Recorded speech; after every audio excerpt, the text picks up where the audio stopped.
Kisah Nabi Yakub alaihissalam.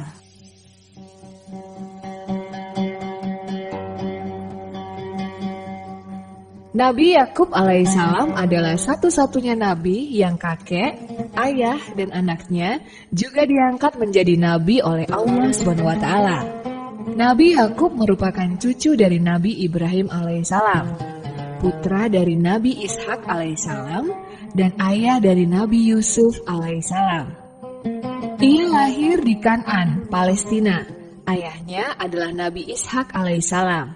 Sedangkan ibunya bukan berasal dari Palestina, melainkan berasal dari Haran, Irak, yaitu Rafkah binti Batuil bin Nahur. Kakek dari Rafkah merupakan saudara dari Nabi Ibrahim alaihissalam. Nabi Yakub alaihissalam bukanlah satu-satunya putra dari Nabi Ishak alaihissalam. Ia mempunyai saudara kembar yang bernama Is. Meski kembar, mereka berdua tidak saling akrab. Bahkan Is selalu memusuhi Nabi Yakub alaihissalam. Perselisihan berawal ketika Nabi Ishak alaihissalam telah mendoakan Nabi Yakub alaihissalam agar dikaruniai banyak anak dan rezeki oleh Allah SWT, serta dijadikan pemimpin dari sebuah bangsa yang akan diturunkannya. Doa inilah yang membuat saudara kembarnya yaitu Is merasa cemburu dan kemudian memusuhi Nabi Yakub alaihissalam. Menurut Is, ialah yang seharusnya lebih berhak untuk didoakan oleh sang ayah. Saat inilah kesabaran Nabi Yakub alaihissalam diuji oleh Allah SWT. Nabi Yakub terus menghadapi perlakuan buruk dari saudara kembarnya sendiri. Akhirnya, untuk mengatasi perselisihan ini, sang ayah yaitu Nabi Ishak alaihissalam menyarankan kepada Nabi Yakub alaihissalam agar hijrah ke kota Fadan Aram di Irak. Di sana tinggal saudara laki-laki dari ibu Nabi Yakub alaihissalam. Pamannya ini bernama Laban bin Batuil. Pesan dari Nabi Ishak alaihissalam adalah agar Nabi Yakub menikah dengan salah seorang putri dari pamannya ini. Ikatan pernikahan akan memperkuat ikatan keluarga, sekaligus memperkokoh kedudukan sosial Nabi Yakub, karena pamannya adalah pengusaha peternakan yang sangat disegani dan dihormati. Nabi Yakub memulai perjalanan hijrahnya yang sangat jauh dari Palestina ke Irak. Kesabarannya kembali diuji oleh Allah SWT. Berhari-hari menempuh perjalanan melintasi gurun menjadi sangat dingin menusuk tulang. Selain itu, bahaya dari gurun yang senantiasa mengintai, serta binatang buas yang ditemui oleh Nabi Yakub alaihissalam. Dalam kelelahan jasmani dan rohaninya, Nabi Yakub tertidur di suatu tempat yang berbatu besar. Allah SWT memompa semangat Nabi Yakub dengan cara memberikan kabar gembira melalui mimpi.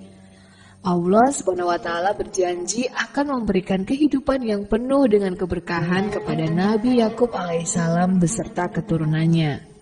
Selanjutnya, Nabi Yakub alaihissalam bernazar bahwa di tempat ia tertidur, ia akan membangun sebuah tempat ibadah. Tempat ibadah itu adalah Masjid Al-Aqsa. Setelah berhari-hari menempuh perjalanan, akhirnya sampailah Nabi Yakub alaihissalam di kota Fadan Aram, Irak. Ia bertemu beberapa penduduk kota yang sedang beraktivitas. Dari penduduk ini, Nabi Yakub dipertemukan dengan Rahel, putri dari Laban bin Batuil. Nabi Yakub kemudian mengikuti Rahel menuju rumahnya. Setelah berjumpa dengan Laban bin Batuil, Nabi Yakub alaihissalam menyampaikan pesan dari ayahnya yaitu Nabi Ishak alaihissalam agar Laban bin Batuil mengangkatnya sebagai menantu. Mendengar pesan tersebut, Laban bin Batuil setuju akan menikahkan Nabi Yakub dengan salah seorang putrinya yang bernama Leah atau kakaknya Rahel. Tetapi syaratnya, Nabi Yakub alaihissalam harus membantu mengelola peternakannya selama 7 tahun lamanya terlebih dahulu, kemudian ditambah 7 tahun lagi untuk dinikahkan dengan putri Laban bin Batuil yang lainnya, yaitu Rahel. Sehingga total selama 14 tahun Nabi Yakub alaihissalam mengembalakan ternak. Setelah itu, Nabi Yakub menikah dengan 2 orang perempuan lain, yaitu Zulfa dan Balhah. Pada masa Nabi Yakub alaihissalam, seorang diperbolehkan menikahi dua perempuan kakak beradik. Ibnu Katsir menyebutkan bahwa di kemudian hari aturan itu dihapus dalam Taurat sehingga menjadi tidak diperbolehkan. Islam juga tidak memperbolehkan menikahi kakak beradik sekaligus. Nabi Yakub memiliki banyak kambing dengan jenis dan warna yang berbeda-beda. Tetapi semua anak kambing yang dilahirkan selalu berbulu putih. Ini merupakan salah satu mukjizat yang Allah berikan kepada Nabi Yakub. Semasa hidupnya, Nabi Yakub alaihissalam memiliki 4 orang istri, yaitu Leah, Rahel, Balha, dan Zulfa. Dari Leah lahirlah 6 orang anak, yaitu Rubin, Syamun, Lawe, Yahuda, Yasakir, dan Zebalaon. Dan dari Rahel lahir 2 anak, yaitu Nabi Yusuf alaihissalam dan Bunyamin. Dari Balha lahirlah 2 orang anak, yaitu Dan dan Naftali. Sedangkan dari Zulfa lahir 2 anak, yaitu Jad dan Asyir. Dari sekian banyak anak-anaknya, Nabi Yakub paling menyayangi Yusuf yang masih kecil. Terlebih setelah Yusuf kecil menceritakan mimpinya yang mengisyaratkan bahwa Yusuf kecil kelak akan menjadi seorang Nabi Allah. Putra-putra Nabi Yakub lainnya merasa iri dengan sikap pilih kasih ini. Hanya Bunyamin kecil saja yang tidak merasa iri. Hingga suatu hari, berkumpullah putra-putra Nabi Yakub alaihissalam kecuali Bunyamin kecil. Mereka berunding untuk menyingkirkan Yusuf kecil. Mereka mengajak Yusuf kecil pergi jauh dari rumah, dan pulangnya mereka berbohong kepada sang ayah bahwa Yusuf kecil telah mati diserang kawanan serigala saat bermain. Sebagai bukti, mereka menyerahkan sepotong kain baju Yusuf kecil yang telah dilumuri darah kambing. Mendengar kabar tadi, Nabi Yakub alaihissalam sangat sedih dan menangis hingga matanya menjadi tidak dapat melihat. Ia bersedih bukan karena berpisah dengan Yusuf kecil, tetapi Nabi Yakub mengetahui bahwa putra-putranya telah berbohong. Selain itu, muncul kekhawatiran atas keimanan Yusuf kecil tanpa bimbingan Nabi Yakub alaihissalam. Meski demikian, Nabi Yakub tetap menahan amarah terhadap putra-putranya.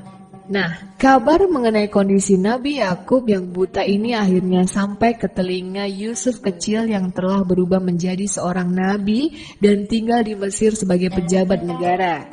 Ia menjadi penanggung jawab produksi bahan-bahan makanan di Mesir dan mengurusi pengelolaannya. Pada saat wilayah tempat tinggal Nabi Yakub mengalami kekeringan, putra-putranya diminta untuk membeli bahan makanan dari Mesir. Hal ini diketahui oleh Nabi Yusuf alaihissalam. Nabi Yusuf sengaja menemui saudara-saudaranya dan memberikan baju gamis untuk diusapkan di wajah ayahnya. Sekembalinya dari Mesir, putra-putra Nabi Yakub menceritakan kabar gembira ini kepada ayahnya dan menyampaikan apa yang dipesankan oleh Nabi Yusuf alaihissalam. Mendengar kabar dari putra-putra tadi, Nabi Yakub sangat gembira. Ia bersyukur kepada Allah SWT karena Nabi Yusuf ternyata masih hidup dalam kondisi sehat. Ia juga meminta ampunan kepada Allah SWT atas kesalahan yang telah diperbuat di masa lalu dan memohon kesembuhan untuk matanya yang buta. Allah SWT mengabulkan doa Nabi Yakub alaihissalam dan memberikan keajaiban. Setelah baju gamis milik Nabi Yusuf diletakkan di wajah Nabi Yakub, tiba-tiba secara berangsur-angsur mata Nabi Yakub alaihissalam dapat melihat kembali. Kebahagiaan yang tak terkira dirasakan oleh seluruh keluarga. Putra-putra Nabi Yakub juga mengakui kesalahan mereka dan meminta maaf atas perbuatan dengki yang telah berbohong kepada orang tua. Akhirnya, Nabi Yakub beserta istri dan putra-putranya pergi ke Mesir untuk menemui Nabi Yusuf alaihissalam.